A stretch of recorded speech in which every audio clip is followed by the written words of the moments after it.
sin and sadness, drive the dark of doubt away. Giver of immortal gladness, fill us with the light of day. Amém. Eu queria começar hoje nossa meditação lendo alguns nomes. Não é assim o mais comum, mas eu queria ler alguns nomes. Reverendo, o pastor Ernest Carter, sua esposa Lillian Carter, Thomas Andrews, Leonard Hickman, Lewis Hickman, Stanley Hickman, Kig Baxter, John Brady, Jackson Brown, Bradley Coings, Annie Funk, Robert Henry, Charles Nash, Walter Chamberlain, Charlie Chapman, James Drill, Samuel Greenberg, George Sauene, Eduardo Smith. Eu podia passar os próximos minutos lendo uma lista enorme de nomes, de gente como nós, de gente que nasceu nesse mundo, de gente que constituiu família, ou que ainda eram crianças, de gente que tinha acabado de casar, de gente que tinha sonhos. No dia 14 de abril de 1912, durante a viagem inaugural da Inglaterra para Nova York, há 100 anos atrás, o Titanic afundou.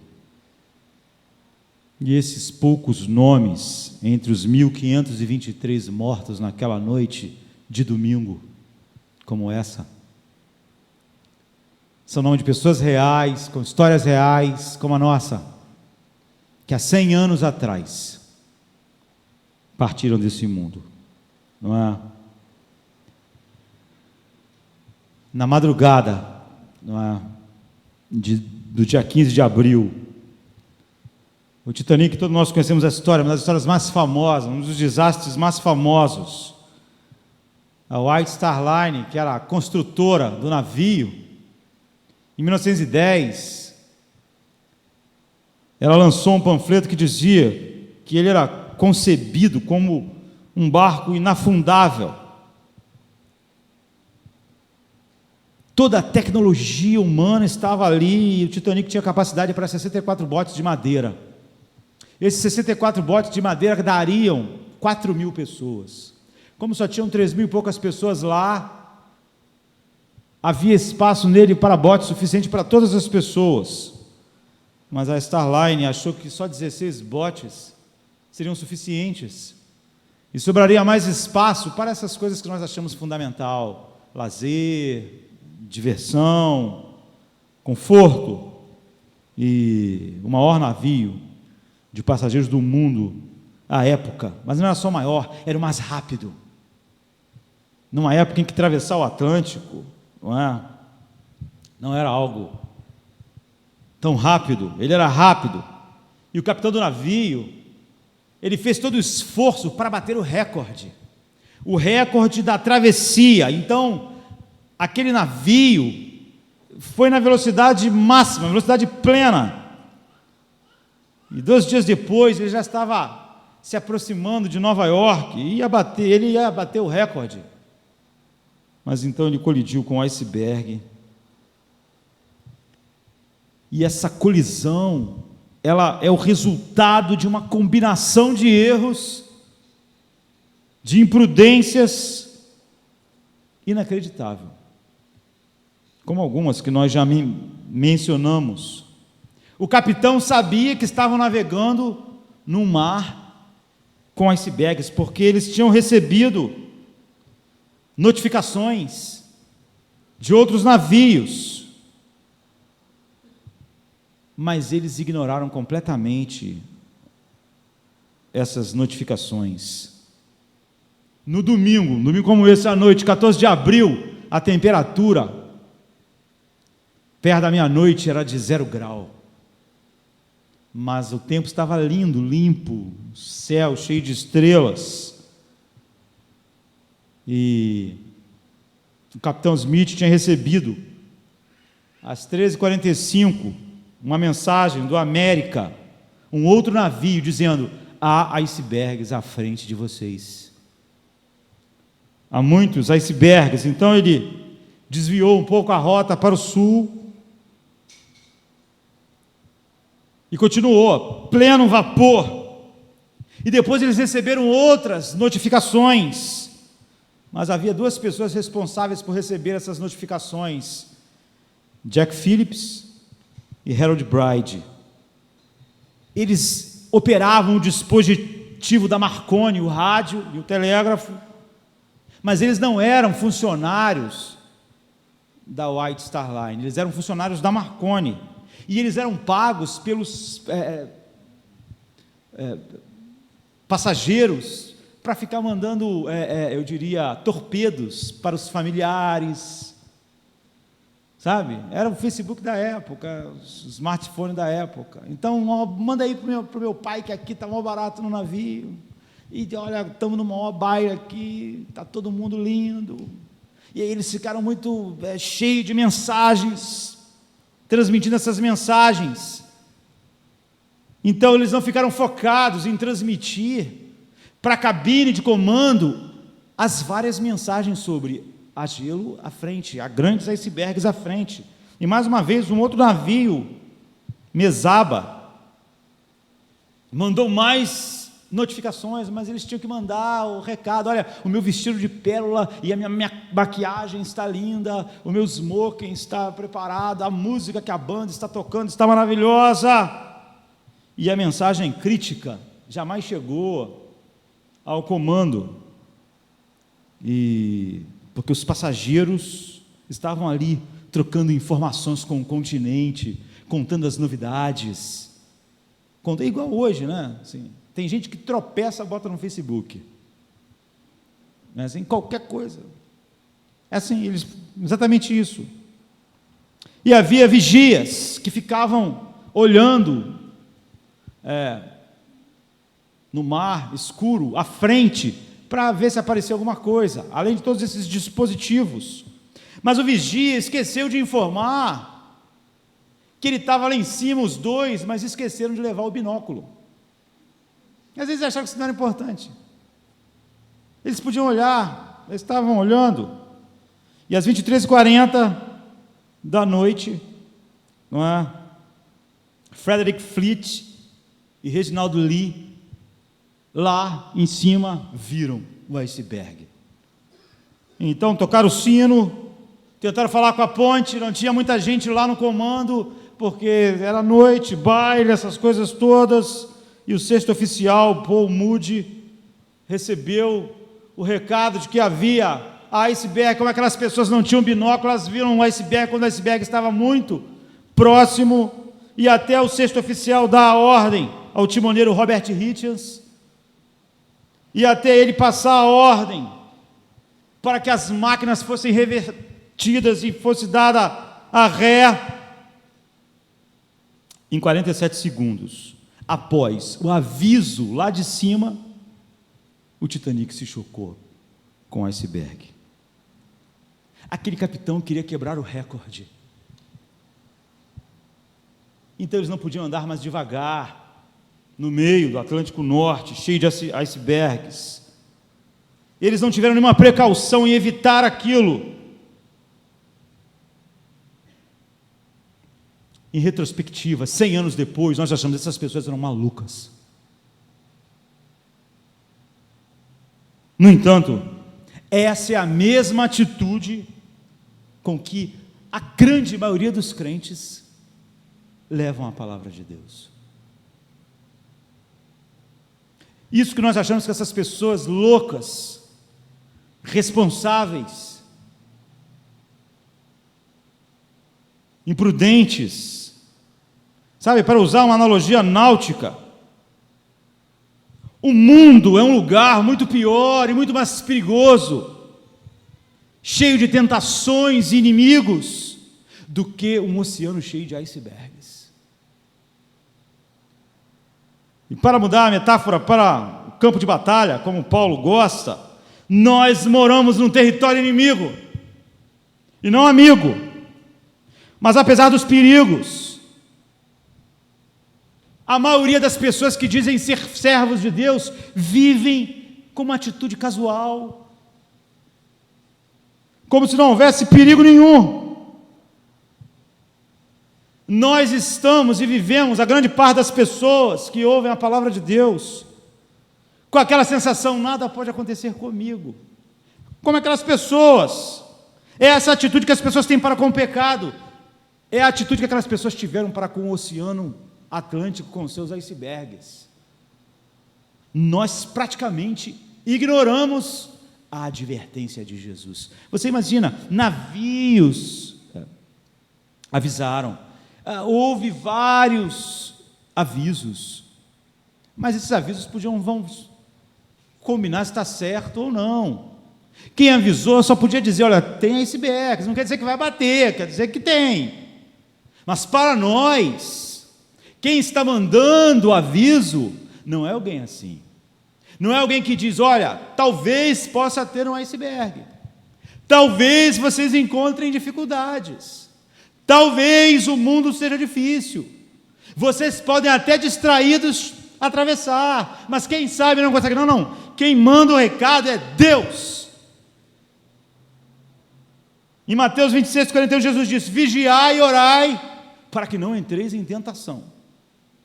Vigiem, estejam atentos. Deus nos salvou.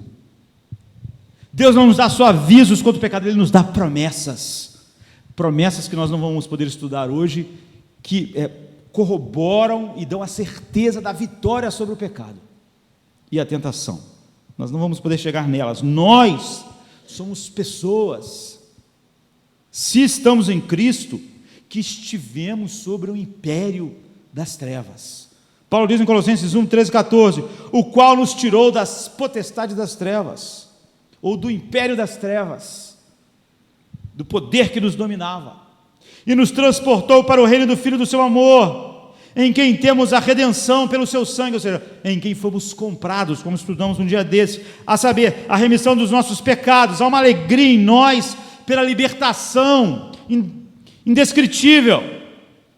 As palavras não podem expressar o que é ser liberto do império das trevas. Nós uma vez estivemos cegos a todas as coisas que estavam às nossas voltas, à escuridão, aos perigos, ao horror do pecado, ao inferno. Uma vez nós éramos surdos, mas agora nós ouvimos.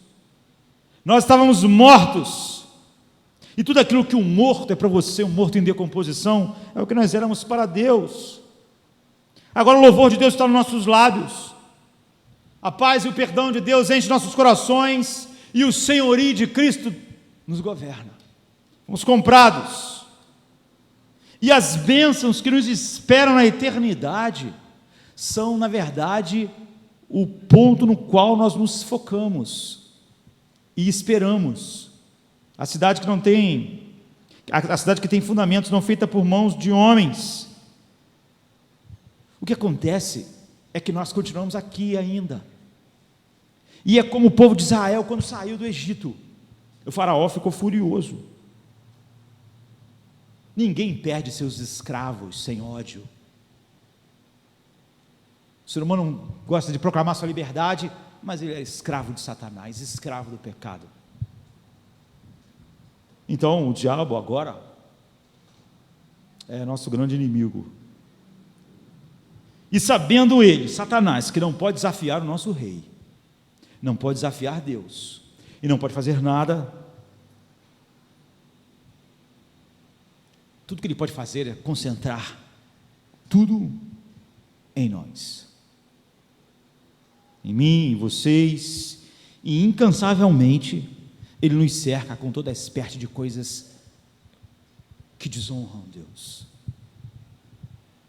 Prepara a armadilha para os nossos pés, atrai com iscas nossos corações, faz barulho para que os nossos ouvidos não escutem, traz tentação para os nossos olhos, nos diz que nós podemos ter esperança de pecar sem consequências.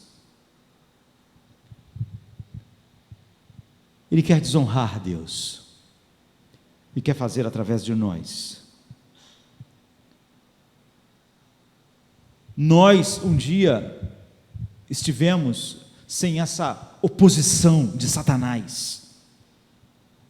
Efésios 4, 17, 19 diz: e digo isso, e testifico no Senhor, para que não andeis como andam também os outros gentios, na vaidade da sua mente, entenebrecido no entendimento, separado da vida de Deus pela ignorância que há neles, pela dureza dos seus corações, os quais, havendo perdido todo o sentimento, se entregaram à dissolução, para com avidez cometerem toda espécie de pecado e impureza. Nós éramos cegos e surdos à vontade de Cristo. Paulo diz em Efésios 4, 21, se é que tendes ouvido, e nele fostes ensinados como está a verdade em Jesus Cristo. Nós éramos ignorantes da nossa escravidão, estávamos sobre o império das trevas, mas agora Cristo nos libertou, estamos livres, Satanás não nos tem mais, fomos comprados,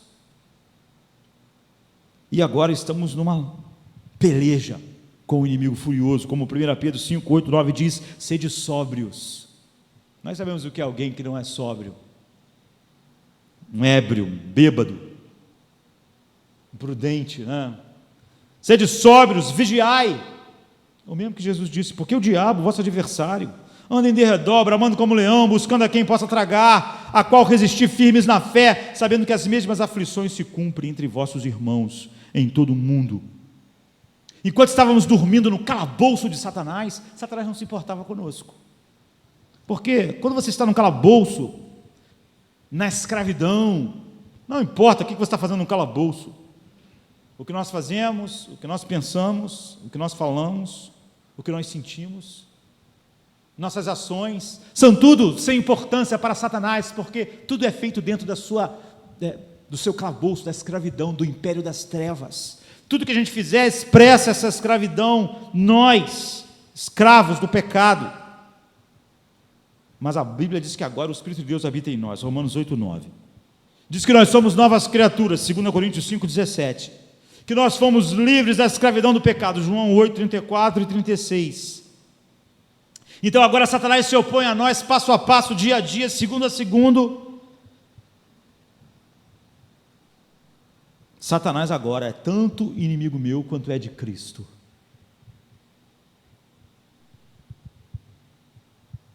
E de cada um daqueles que estão em Cristo.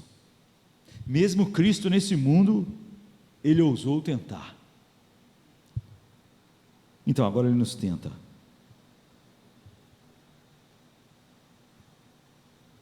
Então os apóstolos, ecoando Cristo, como aquelas pessoas que mandaram uma enorme quantidade de informação para o Titanic, diz, ande prudentemente, ser forte no Senhor e na força do seu poder. Paulo fala isso em Efésios 5,15, em Efésios 6,10, fortalecei-vos no Senhor e na força do seu poder. Coloque toda a armadura de Deus para poderem resistir às ciladas de Satanás. Os avisos estão chegando. Onde nós encontramos conforto? Em tudo que Deus é para nós, em todas as suas promessas, para cada uma dessas situações em que nós vivemos. Tudo que nós temos que fazer é conhecer o nosso inimigo, pelas informações bíblicas, e de nenhuma outra fonte. Nós temos informações seguras, se vamos resistir à tentação, se vamos orar e vigiar, se nós acreditamos que vivemos num ambiente mais perigoso do que aquelas pessoas há 100 anos atrás, no meio do Atlântico, se nós acreditamos em toda a analogia de guerra que a Bíblia nos dá, e a Bíblia nos fala sobre 3 inimigos, o mundo, a carne e o diabo. Você e eu que pensamos, aquelas pessoas eram loucas, será que ninguém tinha juízo? Com todas aquelas informações no meio do oceano, Será que elas não tinham nenhum senso do valor da vida? Será que aquelas futilidades que estavam acontecendo naquele navio valiam alguma coisa? Será que aquelas coisas vazias valia o que eles estavam fazendo, brincando com suas vidas biológicas? Mesmo assim, nós achamos que eles eram loucos, imprudentes. As advertências estão espalhadas por todo o Novo Testamento para nós. Mas há uma passagem que junta nossos três inimigos, numa passagem só. Isso não acontece tantas vezes. Efésios 2, de 1 a 3. A Bíblia diz: e vos vivificou, estando vós mortos em vossas ofensas e pecados, em que noutro tempo vocês andaram segundo o curso deste mundo. Aí, o primeiro inimigo. Vocês andavam segundo o curso do mundo. O segundo o príncipe das potestades do ar, o diabo, do espírito que continua agora operando nos filhos da desobediência, ou seja, no homem não regenerado, entre os quais, esses homens não regenerados, todos nós também andávamos nos desejos da nossa carne. Você vê, nessa passagem Paulo fala sobre o mundo, Satanás e a carne, fazendo a vontade da carne e a dos pensamentos, e éramos por natureza filhos da ira, como todos os homens não regenerados. Então essa passagem fala, na verdade, sobre a sujeição, não é, que tínhamos, e o domínio que o mundo tinha sobre nós, a carne, a nossa natureza pecaminosa e o diabo. E agora os filhos de Deus recebem milhares de advertências, não de alguém que tenha assim, olha, isso é só um conselho, anda devagar no trânsito, que talvez você possa bater de carro. Não, não. O Deus eterno diz, faça isso. O Deus que não pode errar. É uma mensagem mais certa do que todas as mensagens que o Titanic recebeu naquela noite. É a que você recebe de Deus. A Bíblia diz que o mundo, ou a sociedade pecaminosa em que vivemos, Satanás e a nossa carne operam, mas eles não operam, eu diria, de maneira igual. E é por isso que é bom nós compreendermos como eles atuam. O mundo, ou a sociedade que nós vivemos, a nossa cultura, é caracterizada por uma pressão sutil. Jesus diz, vigiem contra isso, fiquem atentos contra essa pressão sutil do mundo, essa pressão implacável, que vai tentar impor a vocês dia a dia os valores do mundo. O mundo arrasta para nós, você vê como o mundo ele age diferente da carne e de Satanás. Ele arrasta, é uma tríade, né? Ele arrasta para nós, para cima de nós, pouco a pouco, todos os dias, valores que quebram a verdade de Deus, que tentam quebrar a verdade de Deus em nossos corações. O mundo faz isso todo dia, incansavelmente. O que era antes impensável, primeiro o mundo torna pensável. Em seguida, o mundo torna factível. E então a sociedade toda abraça ele. Primeiro uma coisa que é repelida. O mundo faz aquilo tornar algo pensável, sem horror. Sabe?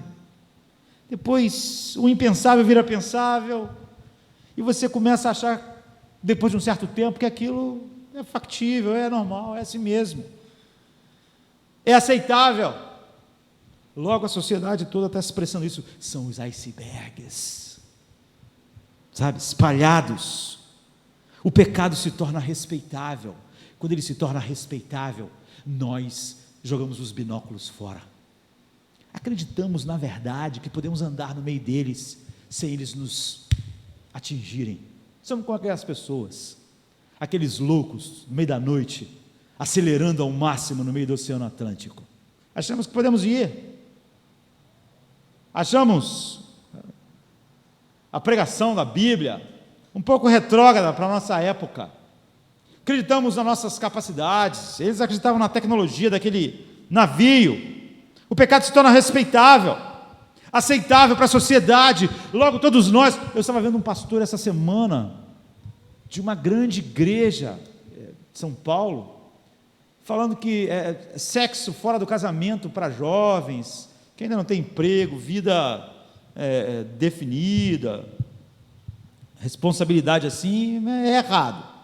Mas para pessoas mais velhas, que têm uma vida, já têm uma boa cabeça, não. Qual é a base dele? Não é nenhuma base bíblica. Mas isso é tão comum na nossa sociedade, que aquele pastor com sei lá quantos mil membros, ele vê que ele está diante de uma pressão do mundo que,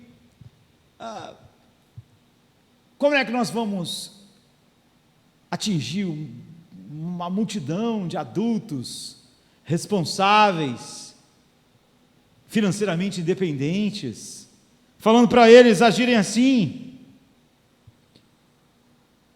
até se estende a tudo. Nós vamos baixando, nós vamos aceitando, nós falamos, não, olha, sexo de casamento tem uma coisa errada, mas é normal. Normal para quem? Normal para quem? Esse é o mundo. Esse é o mundo. Jesus diz, vigiem contra isso. Não permitam, orem contra isso. O mundo não descansa, ele usa a publicidade.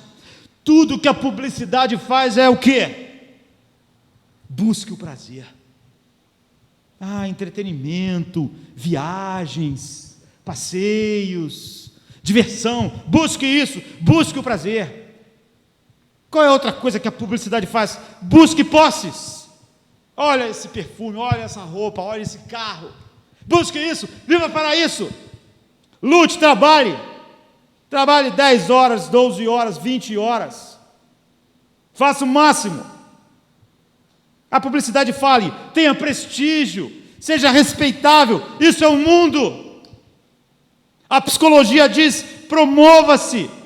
Invista na autorrealização. Você existe para investir na sua felicidade pessoal. Quantas pessoas abraçam exatamente o oposto da Bíblia, dizendo, pastor, eu quero ser feliz. Certamente o mundo nunca vai dizer, olha, seja santo. E nenhum pastor ou igreja que queira ser relevante para o mundo pode falar sobre isso. Revistas, filmes, programas de televisão tendem a despertar nossos desejos lascivos, entrar nas nossas casas, entrar nas nossas mentes. Com o tempo, o mundo desarma todos os sistemas contra o pecado em nós. Nós achamos ridículo aqueles caras estar sem binóculo. Nós achamos ridículo eles não ouvirem os avisos. Nós achamos que estavam brincando com a vida das pessoas. Deus está dizendo, vocês estão num mar muito mais perigoso. E o mundo desarma vocês, o mundo faz vocês se distraírem, como aqueles caras lá, mandando mensagenzinhas insignificantes, desprezando as mensagens que diziam, cuidado, vocês estão indo em direção à morte. Valores e práticas que tornam o pecado aceitável. O mundo faz isso o tempo todo. Sabe como? Ele faz o teu vizinho viver coisas e pecados que de tanto você vê o seu vizinho fazer, você diz, pô, isso é normal. Esse cara é um cara decente, é um cara, uma boa pessoa, e no entanto ele vive dessa maneira, faz essas coisas. Um mar infestado de icebergs, infestados no meio da escuridão, é muito menos perigoso do que a nossa sociedade. Então Jesus diz, vigiai e orai. É o cúmulo da loucura. Não estar completamente atento contra todas essas coisas, todas essas tentações do mundo. Esse é o mundo. Satanás é o Deus deste mundo. Quando ele é desse mundo, Deus é o Deus de tudo, do universo, do inferno. Ele é o Deus desse sistema. Esse sistema que faz teu vizinho viver assim, a televisão ser assim, a publicidade ser assim, os valores serem assim, esse sistema não é assim por acaso. A Bíblia diz, há um príncipe, há uma mente, não é o seu amiguinho, não é o seu vizinho, não é o seu colega de colégio, não é o canal de televisão, não é o jornal, que se uniram num complô simplesmente. Há uma mente por trás daquilo que a Bíblia chama de mundo, e é o príncipe das potestades do ar, o diabo, Satanás. Pedro diz, 1 Pedro 5,8, ele anda ao derredor como um leão que ruge, procurando devorar. Seria desnecessário querer separar a tentação do mundo e a tentação de Satanás, mas elas são diferentes, apesar de dar tudo na mesma coisa, no fim. Em geral, a tentação do mundo, então, você pode pensar, ontem eu passei o dia, não teve grandes tentações. Lógico que teve. O mundo passou o dia desarmando todos os seus sistemas contra os icebergs. O problema é que você está tão alienado quanto aquelas pessoas do Titanic. Eles queriam dançar mais uma música, comer lagosta, provar o camarão, dançar mais uma música, contemplar a beleza. Enquanto isso, eles não podiam ver, eles não acreditavam no perigo. Provavelmente eles pensavam, como a maioria das pessoas que ouvem a pregação de Deus, na hora a gente vai dar um jeito. A gente vai dar um jeito. Vocês viram, eles não deram. Não deram. Em geral, as tentações do mundo tendem a ser sutil assim, gradual, diariamente. Ela é sutil, ela é terrível. Mas Satanás ataca diretamente, súbita e violentamente, não é? Primeiro, então, o mundo vai desarmando esses sistemas. Então, a imoralidade do mundo, por exemplo, vai desligando no coração e na mente aquilo que Deus disse, vai desligando. Então Satanás, ele tenta mais diretamente que o mundo sutilmente vai moldando a mente, desligando, jogando o binóculo fora, fazendo a nossa atenção se encher de informações inúteis, como aquelas pessoas que estavam ali no rádio, a direção do navio. Então o diabo ataca de maneira frontal, é isso que ele faz, sabe? Como estava vendo alguém dizer, um pastor dizendo que certa vez estava na igreja, sua esposa não estava, e uma pessoa que parecia ter um casamento infeliz, queria aconselhamento, mas que no meio do aconselhamento sugeriu um caso com o pastor tão frágil, um casamento tão triste. Assim é Satanás. Você vê, não é igual ao mundo, é um ataque mais direto, mais frontal. Ajoelha e me adora. É igual atacou Pedro. Você também é um homem que andava com Jesus. É um ataque direto.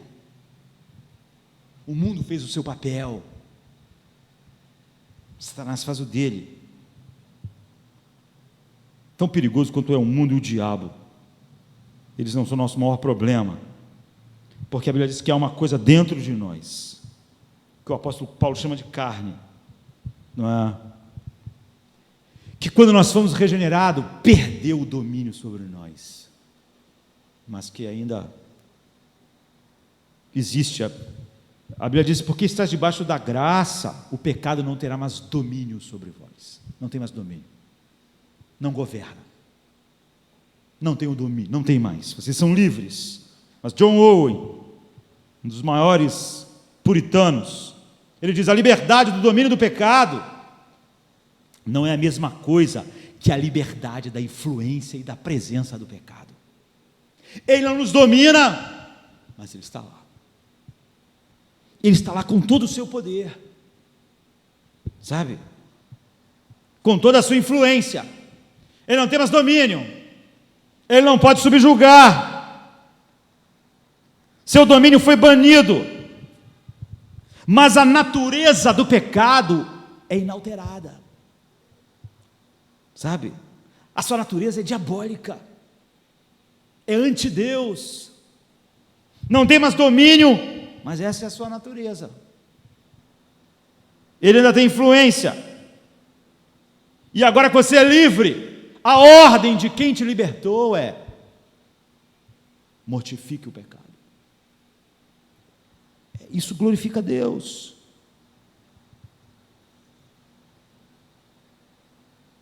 E Tiago então diz: mas cada um é tentado pelo seu próprio desejo mau, ele é arrastado e seduzido. Nós então encontramos o inimigo, dizia um desenho animado, e o inimigo somos nós mesmos, está dentro. Agora mesmo ouvindo isso, você tem de dizer: isso é um exagero, o mundo não é tão perigoso, a sociedade não é tão ruim, Deus não pode estar certo, eu não preciso vigiar e orar o tempo todo. Isso é uma coisa obsessiva. Jesus era neurótico.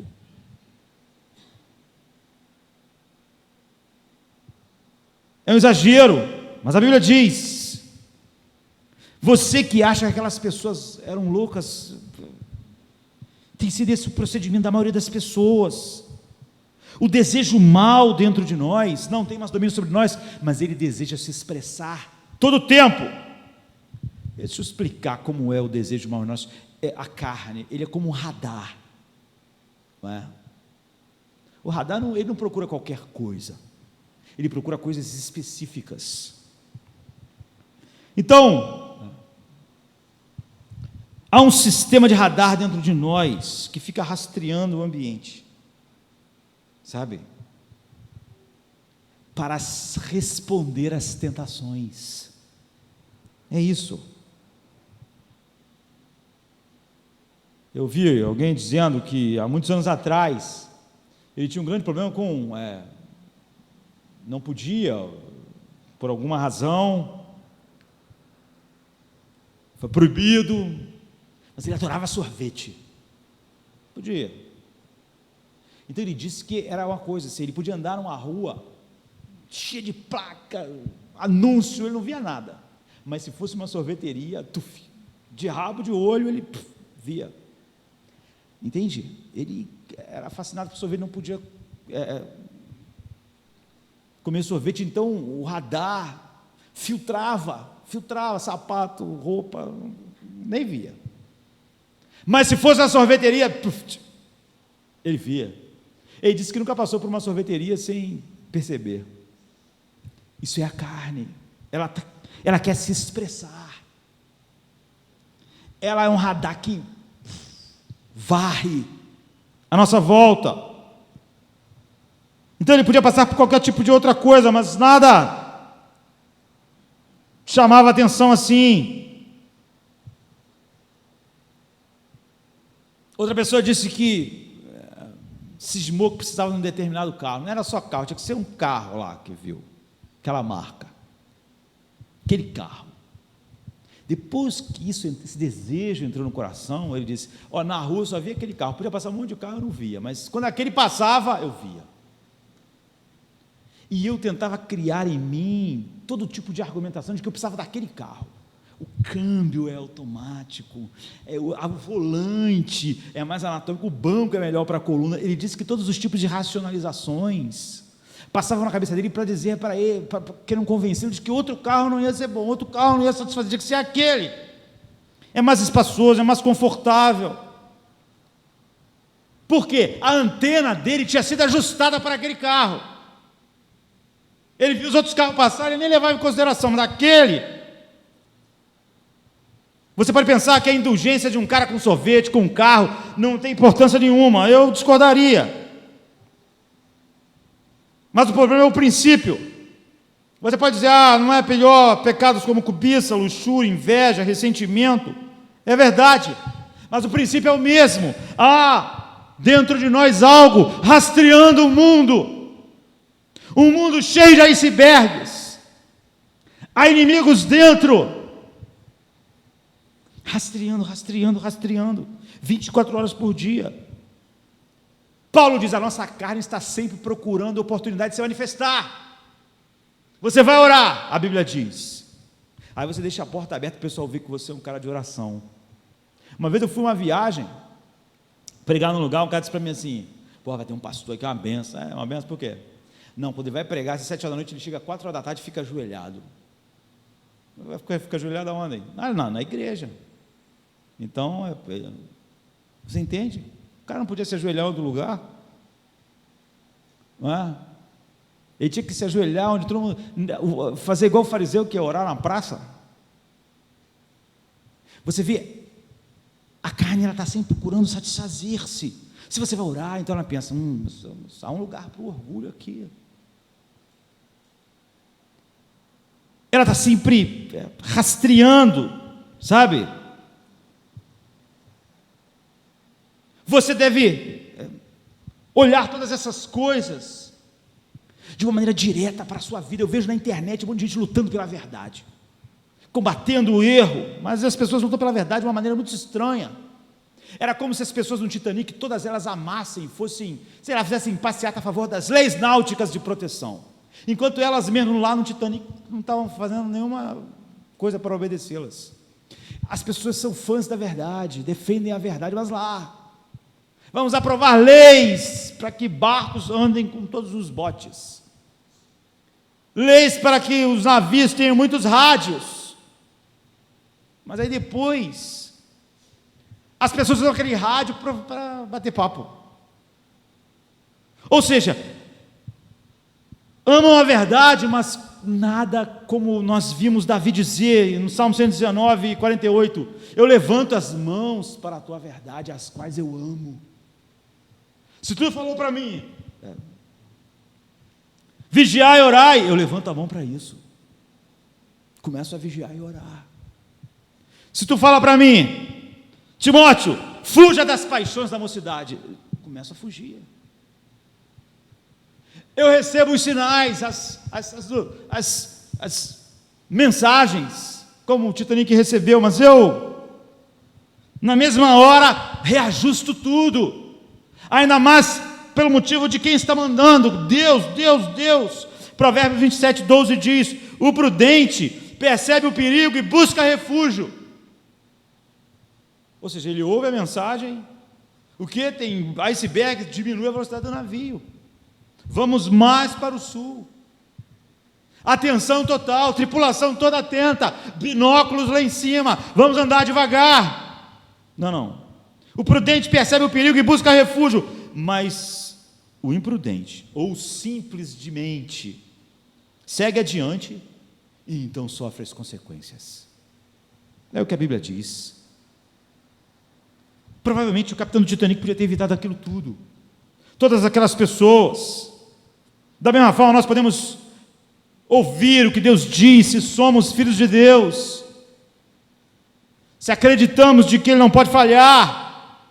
Você não pode pensar, Deus vai me guardar. Ele vai me guardar sim, Ele me guarda através da sua palavra. Ele me protege, Ele me dirige, Ele me guia, Ele controla tudo. Eu o escuto, eu o obedeço.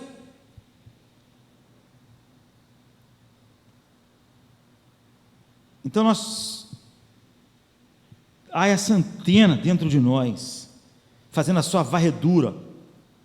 Então, quando nós identificamos isso, como aquele homem, então nós começamos a orar a respeito daquilo, a vigiar, a ficar atento, a buscar textos na Bíblia, que diz respeito às coisas que eu sinto, que são uma ameaça à minha vida.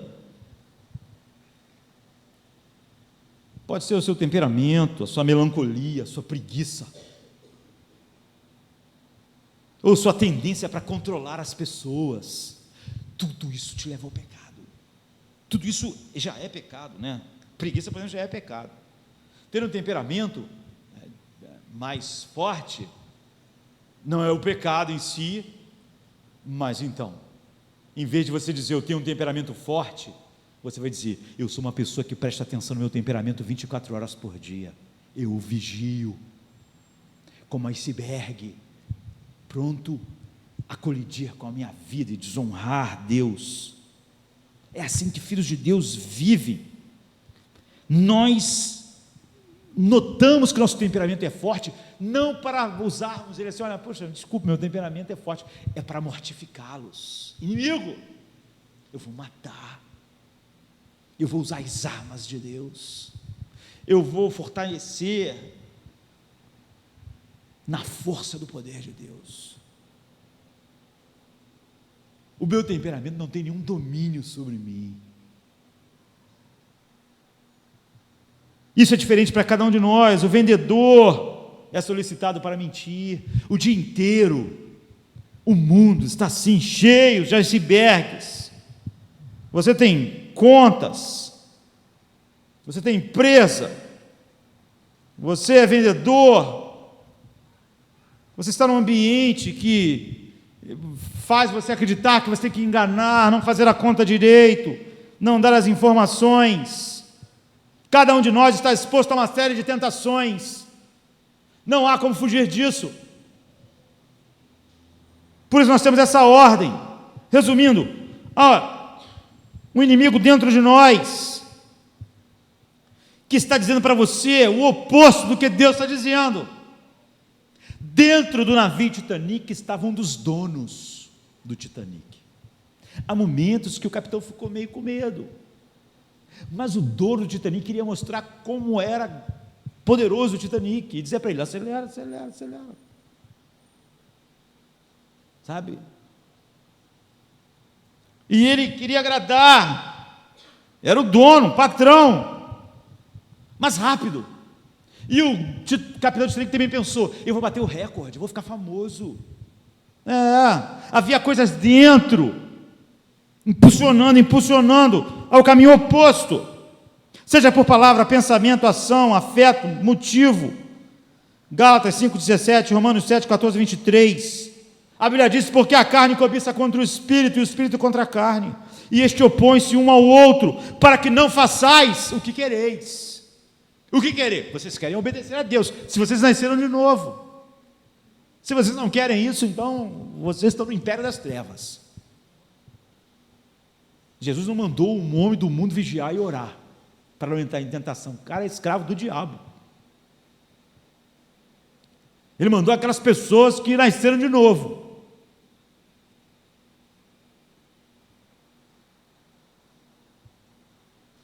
São essas pessoas.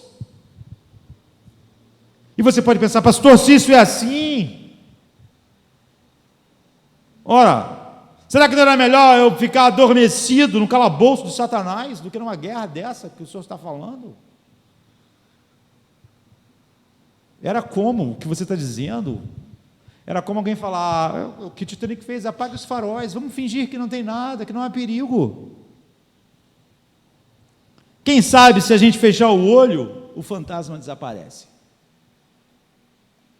Não é assim que criança faz? Quando está com medo, no quarto, pega o lençol e tapa a cara? Quem sabe isso afasta o monstro? Se eu ficar dormindo, sem acordar nunca, isso é sinal de saúde ou de doença? Se você falar para alguém, esse cara está dormindo há 5 dias, você pensa assim, pô, que esse cara tem uma paz, né? Esse cara tem uma paz, pô. O cara está dormindo há 5 dias, né? 1 mês que ele está dormindo. Você pensa, esse cara tem uma saúde, uma paz, uma tranquilidade. O cara está dormindo esse tempo todo. Só no perpétuo não é paz, não é segurança, é perigo, vulnerabilidade, é doença, é morte. O que faz a guerra é o fato de eu estar vivo. É porque eu não sou mais escravo de Satanás.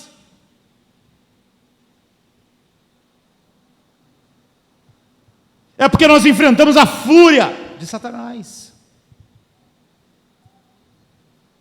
E nós moramos no seu quintal, o mundo. esse sistema. E nós temos um traidor em nosso peito, a carne. Mas nessa guerra nós levamos a bandeira de Deus.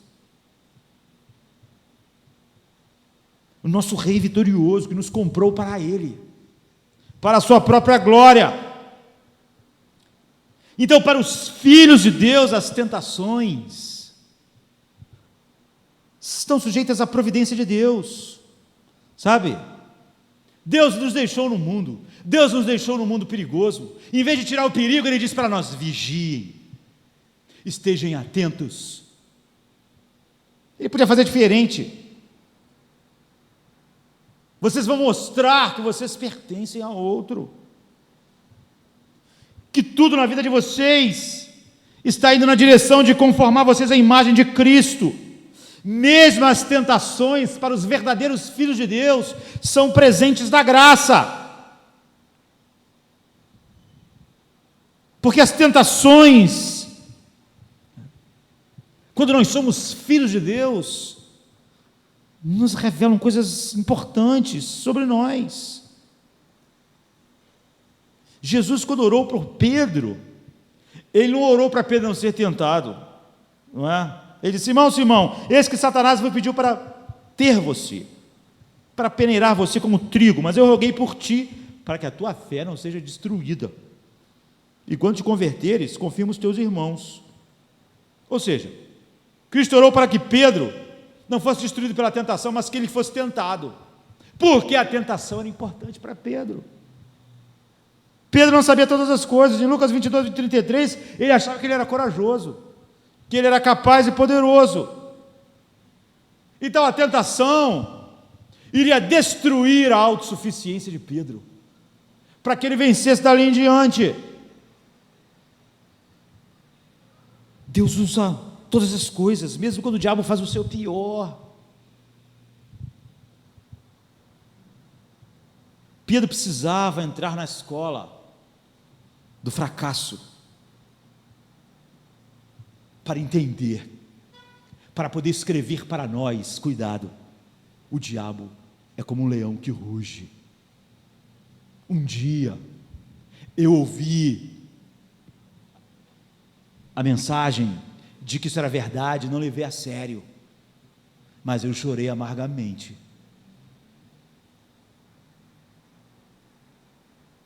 Então o apóstolo Pedro diz em 1 Pedro 1,13: portanto, cingindo vossos lombos de entendimento, sede sóbrios, esperai inteiramente na graça que se vos ofereceu na revelação de Jesus Cristo. A graça tem esse poder, Pedro está dizendo. E esse mesmo Pedro diz em 1 Pedro 5,9: o qual resistis firmes na fé. Quem? Satanás, sabendo que as mesmas aflições se cumprem entre todos os seus irmãos no mundo. Sabe?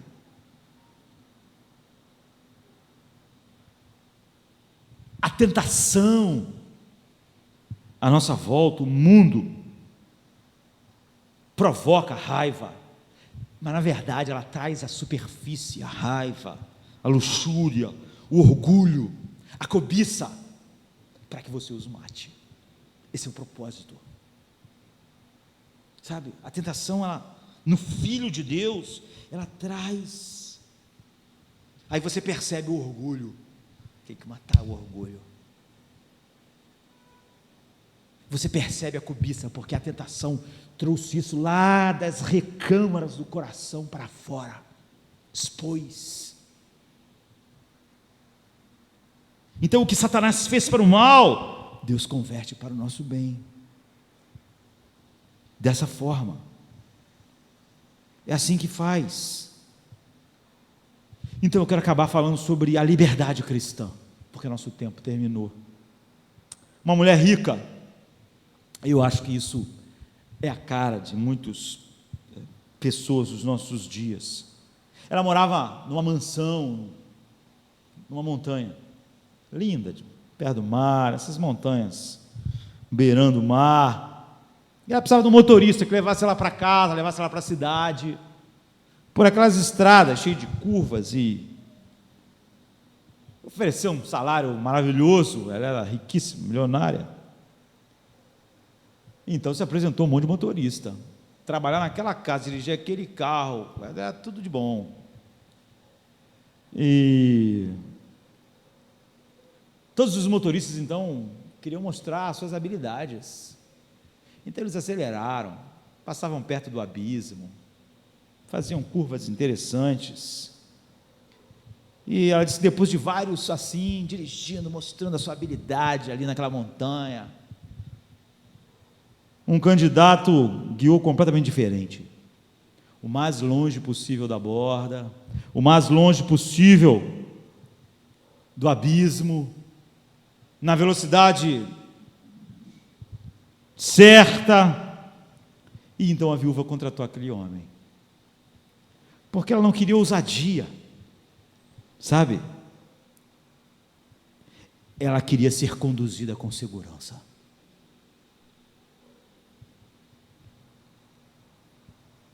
Essa é a verdade espiritual para nós. O que você deve pensar não é quão próximo eu posso chegar do pecado sem me contaminar. Quão próximo do mundo eu posso viver sem que eu seja destruído. Era o que aqueles motoristas pensavam. Quanto eu posso acelerar, mostrar que eu sei dirigir. Você devia acordar todo dia e pensar, quão seguro eu posso estar.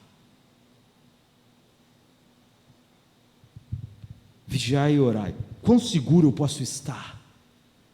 Que maneira eu vou guiar de maneira mais interessante?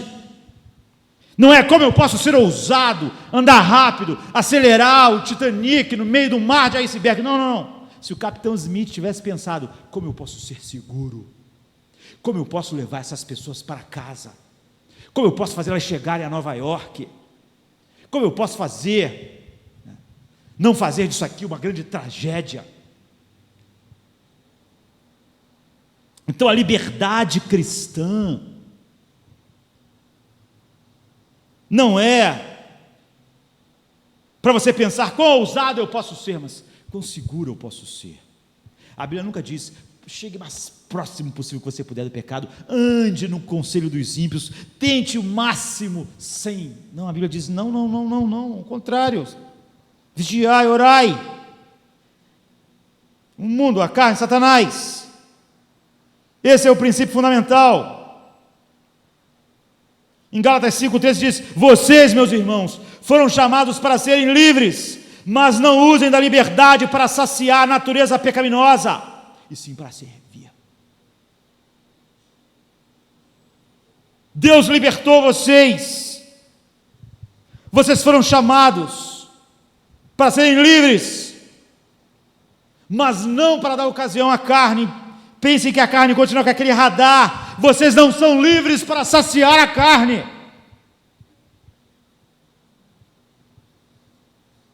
Então a advertência do apóstolo Paulo não é apenas não ceder à natureza pecaminosa, mas não usar nenhuma liberdade para abrir espaço e oportunidade para a carne se firmar. Não deixe sua liberdade se transformar numa oportunidade para a carne. A palavra traduzida por oportunidade aqui é uma ocasião, é a palavra usada em guerra, é como se homens em guerra estão ali espreitando, não dê ocasião para o inimigo. Não use. Essa é a natureza enganosa da nossa carne. Ela diz, afirme a sua liberdade, indo o mais próximo possível do perigo. Mostre que você é um bom motorista dirigindo perto do abismo. Esta é a liberdade que dá ocasião para a carne. Paulo diz, não, não. A carne quer isso para se expressar. Não use a liberdade para isso. Quando ele está falando de liberdade, entenda. Ele está falando sobre coisas lícitas e não pecado. Porque pecado está fora. Paulo me diz, tudo me é permitido, tudo me é lícito, todas as coisas que não são pecado contra Deus, mas mesmo essas coisas, elas me são permitidas, ou seja, todas aquelas coisas que não são, que são neutras em si mesmas, não são pecado, mas use isso de modo construtivo, Pense que quando você está fazendo coisas que são neutras, a carne está com o radar varrendo, querendo se expressar. Não dê ocasião para a carne. Nenhum pecado é lícito, é pecado. Mas tudo que não é pecado e é lícito, nem tudo te convém. Entenda que a carne está buscando ocasião, os icebergs estão à frente. E os coríntios usavam isso como slogan: nós somos livres. Eles não estavam interessados em segurança, mas em ousadia. E Paulo está dizendo: tudo nos é permitido se não é contra a lei de Deus, contra a vontade de Deus, se não é algo explicitamente proibido. Mas mesmo essas coisas não podem ser simplesmente usadas, porque você não pode usar isso para dar ocasião à carne. Então Paulo, ele diz: é permitido, mas é benéfico. Pense nisso. Não é proibido acelerar o Titanic, mas vai me deixar em perigo. Não existe nenhuma lei que fizesse com que o capitão tivesse que ir muito para o sul, mas era seguro continuar ali.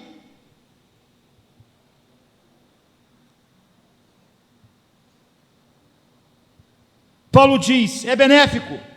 Ou então ele diz logo depois: isso tende a me dominar. Ou seja, isso não é pecado, mas isso vai me dominar, vai dominar meu tempo, eu não vou saber se viver sem isso. Então, depois ele diz: pergunte, isso é construtivo? Eu me torno mais parecido com Cristo à medida que eu me dedico cada vez mais a isso? Não, não me torno. Então ele diz: não. Você é livre para que, com as promessas de Deus como um pincel, vá desenhando em você a imagem de Cristo. Então você tem que pensar: o que é mais benéfico para mim? O que é mais benéfico para os meus irmãos? Havia coisa que aquelas pessoas fizeram naquele navio que era simplesmente contrária às regras, mas há outras coisas que não. Mas não era seguro.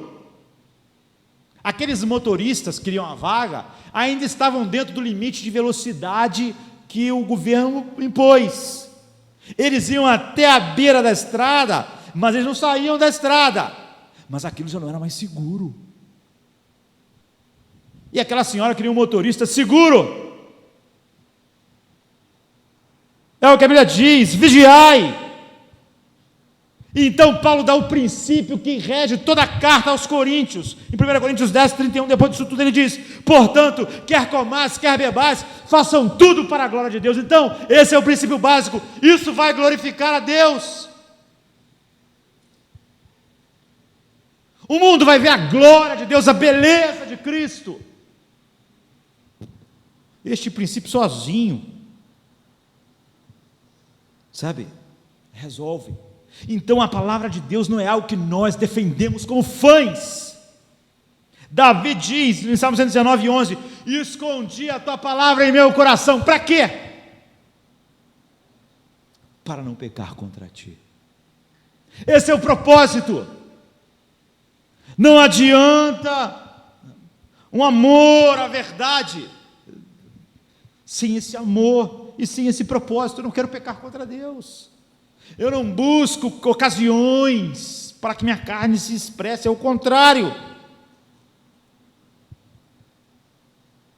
Todos nós estamos sobre um mundo, nós não temos como fugir daqui. Por enquanto. Então Jesus disse: enquanto vocês estiverem aí, até a morte, até aquele dia, vigiem e orem. Isso não basta. Vigiar e orar não vai livrar a gente, por fim. Quem livra a gente é Deus, sabe? No Salmo 127, 1 diz: se o Senhor não guardar a cidade, em vão guardam os guardas, os soldados. Se Deus não edificar a casa, em vão trabalham os construtores. Então, na verdade, você diz, o cara diz assim: então, os guardas podem ir para casa. Gente, vamos parar de construir, porque se o Senhor não edificar a casa... Não. Deus está dizendo, eu sou o poder por trás, que protege. Mas fiquem atentos, vigiem. Mas se eu não guardar, vocês vão. O inimigo de vocês passa por cima de vocês. Deus opera em vocês o querer e o efetuar. Então, operai a vossa salvação. Se eu não operar, não vai ter jeito. Mas eu quero que vocês operem, porque eu vou estar operando. Eu vou estar fazendo. Então, quando nós obedecemos a Deus, nós podemos nos ajoelhar, como Mateus 6,13 diz, e orar. E não nos deixe cair em tentação, mas livra-nos do mal. Agora, se você não ouviu Jesus, você não pode orar assim. Se você dá ocasião à carne, se você... Era como aquele pessoal do Titanic orando, Deus, não deixa os icebergs bater em nós, não, mas acelera aí, acelera. Deus, desvia tudo de nós. Não, você não brinca com Deus. Você não tenta a Deus. Você só pode orar, não nos deixe cair em tentação, se você sai de casa e você ora e vigia. Se você sabe que o mundo é o inimigo, a carne é o inimigo, Satanás... Então você pode orar sim, se você não pode. Então o apóstolo Paulo, que diz, não eu, mas a graça de Deus fez tudo em mim. É verdade, ele diz em 1 Tessalonicenses 5,22, evite todo tipo de mal. Ele exortou a igreja aos coríntios, fujam da imoralidade sexual. Ele exortou Timóteo, fuja das paixões da mocidade. 1 Coríntios 6,18, 2 Timóteo 2,22. Fuja. Há algumas tentações que nós podemos evitar, desligar alguma coisa, não fazer determinadas coisas, há outras que não, nós temos que trabalhar, nós vivemos no mundo, nosso navio está no mar, então nós ouvimos as mensagens, os recados, a direção, nós reajustamos tudo, então nós oramos, Deus nos guarda, nos faça chegar em casa, nos leve seguro para casa, porque Cristo já derrotou Satanás na cruz, é por isso que nós podemos resistir a Satanás. Ninguém que resiste a Satanás, porque nasceu de novo, pode dizer, olha, eu resisti a Satanás hoje. Não. Tu só pode resistir o inimigo vencido. Se você não está em Cristo, o mundo é escravo de Satanás. Jesus esmagou a cabeça da serpente, então agora ele diz, resistam. Então nós podemos orar sinceramente essa oração, livra-nos do mal, não nos deixe cair em tentação,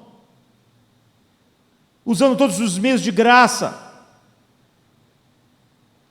sabendo que Jesus intercede por nós, sabendo que todas as tentações vão mostrar, quando nós estamos assim em Deus, algo fundamental. Por exemplo, a Bíblia diz que o apóstolo Paulo ficou sozinho em Roma, ninguém foi ajudar ele, foi uma tentação. Ninguém liga para você, ninguém te ajuda, a igreja te abandonou, todo mundo te abandonou, Deus não está do seu lado, Satanás queria produzir o quê? Desespero, decepção, amargura, sabe? Mas Paulo disse, o Senhor me protegeu, Deus ficou comigo. Então aquela tentação fez Paulo confiar de que mesmo quando ele era deixado sozinho, Deus era suficiente para guardá-lo. Então pense em segurança, sabe? Pense em segurança, não há como evitar os perigos, é como uma obra. Bote o capacete, bote tudo. Não tem como fazer a obra sem perigo, não tem como viver nesse mundo sem o diabo, sem o mundo, sem a carne. Então vigie e orem. O nome daquelas pessoas que eu li no início são nomes reais, de pessoas reais. Segurança, não ousadia. O Titanic no mar não estava seguro, você não está seguro, o mundo não é seguro, então pense o tempo todo em segurança, enquanto Deus opera todas as coisas em nossas vidas. O diabo é um leão, ele ruge como leão, mas Jesus é o leão da tribo de Judá. O diabo é uma serpente, mas Jesus é a serpente de bronze que nos cura. O diabo é sutil e astuto, mas a Bíblia diz que Jesus é a sabedoria de Deus da parte do Pai para nós. Ele foi feito de sabedoria, justiça, santidade. Você que achar que todas aquelas pessoas foram loucas, Deus diariamente está mandando para você todas as verdades e mensagens necessárias para viver nesse mundo mortal. Viva seguro, é o que ele diz. Eu vou te guardar, mas viva seguro. Vigie e ore, para que não entreis em tentação. Vamos ficar de pé. Vamos orar. More